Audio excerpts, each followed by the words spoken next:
Potato fry perfect matching for all variety rice. Recipe உள்ளே போய் பார்க்கலாம். இதுக்கு 3 உருளைக்கிழங்கு எடுத்துக்கோங்க. அது நல்லா தோல் சீவி எடுத்துக்கோங்க. இந்த மாதிரி குட்டி குட்டி க்யூபாக கட் பண்ணி எடுத்துக்கோங்க. இதை நல்லா வாஷ் பண்ணி ஒரு பவுலில் மாற்றிக்கோங்க.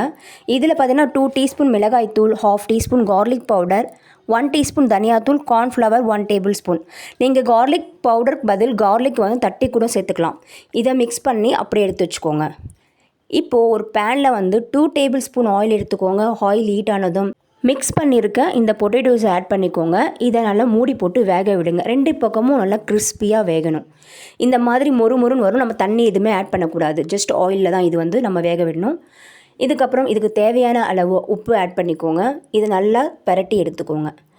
2 பக்கமும் நல்லா கோல்டன் கலரில் இந்த மாதிரி நல்லா மொறுன்னு வந்ததுக்கப்புறம் கருவேப்பிலை போட்டு ஜஸ்ட் ஒரு 5 செகண்ட் கிளறி எடுத்துக்கோங்க. இந்த பொட்டேட்டோ ஃப்ரை ரெடி ஆயிடுச்சு. நீங்களும் ட்ரை பண்ணி பார்த்துட்டு என்ஜாய் பண்ணுங்கள்.